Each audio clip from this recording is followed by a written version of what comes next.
पूर्व सीएम मनोहर लाल खट्टर ने कहा, अंत में जब नतीजे आते हैं तो वह जनता द्वारा दिया गया फैसला होता है। मैं जनता द्वारा दिए गए फैसले को स्वीकार करता हूं और सभी नागरिकों का धन्यवाद करता हूं जिन्होंने इस चुनाव को अच्छे तरीके से संपन्न करवाया। मैं ये कह सकता हूं कि देश का सबसे बड़ा लोकतंत्र, उस लोकतंत्र का पर्व ये संपन्न हुआ और आज 4 जून को देश भर में इसके परिणाम वो निकाले जा रहे हैं। काफ़ी परिणाम एक प्रकार से अब संपन्न हो गए हैं। जो अनुमान थे सुबह वो भी फाइनलिटी की तरफ बढ़ रहे हैं। कहीं कहीं कुछ राउंड बाकी हैं और मुझे लगता है कि आज सायंकाल तक पूरी पिक्चर स्पष्ट हो जाएगी।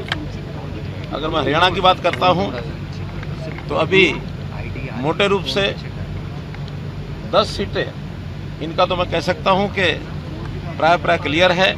एक सीट अभी बहुत थोड़े मार्जिन में अभी फंसी है। फाइनल निर्णय आने पर ही पता लगेगा। जो 10 हैं उसमें 9 लोकसभा, 1 विधानसभा और इन 10 में से 6 सीटें भारतीय जनता पार्टी ने एक प्रकार से फाइनली जीत ली हैं। 4 सीटें कांग्रेस के खाते में गई हैं।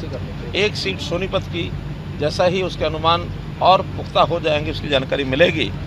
मैं इस अवसर पर इतना ही कह सकता हूं कि भले क्लेम सबका अपना अपना होता है, हम भी अपना क्लेम कर रहे थे, कांग्रेस पार्टी अपना क्लेम कर रही थी, लेकिन अंतोगत्वा जब परिणाम सामने होता है तो वो जनता का दिया हुआ वर्डिक्ट होता है। मैं उस जनता के दिए वर्डिक्ट को स्वीकार करता हूं और बहुत बहुत धन्यवाद करता हूं सब लोगों का, नागरिकों का, जिन्होंने इस चुनाव को बहुत ही पीसफुल तरीके से संपन्न कराया।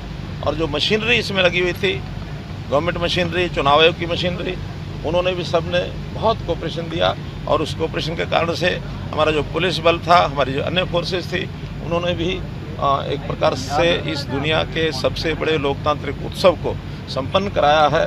बहुत बहुत आभार। मैंने बताया ना कि विधानसभा हम चुनाव जीते हैं जो बाई इलेक्शन था, और लोकसभा में हमने बताया लोकसभा में अभी उस 10 में से 5 सीटें क्लियर हैं। 1 सीट का और अनुमान पुख्ता होना बाकी है। तो ऐसे सब सीटें आने के बाद अब अनुमान यानी हमारा क्लेम कुछ भी हो, सब अपनी अपनी पार्टियां सब करती हैं और उसमें जो सीटें गई भी हैं, 2 सीटें तो बड़े मार्जिन से गई हैं, उसको मैं स्वीकार करता हूँ, वो हार है। बाकी सीटें बहुत थोड़े थोड़े मार्जिन पर गई हैं। तो इन सब का हम एनालिसिस करेंगे, विश्लेषण करेंगे और संयोग से 4 महीने के बाद या 3.5 महीने के बाद फिर इस विधानसभा का चुनाव आने वाला है। तो उस विश्लेषण के बाद जहाँ भी कोई कमी रही होगी उसको ये करनाल विधानसभा और करनाल लोकसभा की जनता का प्यार है, जिन्होंने इतने बड़े मार्जिन से, हैवी मार्जिन से और इन सीटों को जिताया है। लोकसभा की सीट शायद 2,10,000 प्लस मार्जिन से जीती जा रही है और ऐसे ही विधानसभा भी लगभग 40,000 मार्जिन से जीत रहे हैं।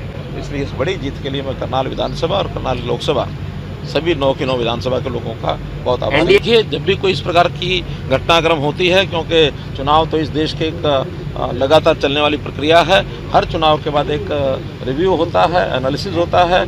उस रिव्यू और एनालिसिस के आधार पर जहाँ भी कहीं कोई कमी रही होगी, जहाँ कोई बात शेष रही होगी, उसको पूरा करेंगे। ऐसा नहीं है, हरियाणा योजना बहुत पसंद किया है, अच्छी योजनाएं पसंद की हैं, लेकिन कई और फैक्टर्स थे, उन फैक्टर्स की चर्चा इस समय नहीं करेंगे। और अगर एनालिसिस बात है ना, क्लेम सब अपने अपने होते हैं, लेकिन इसका एनालिसिस करेंगे। नहीं, लगभग क्या हार ही चुके हैं, हमने मान लिया है।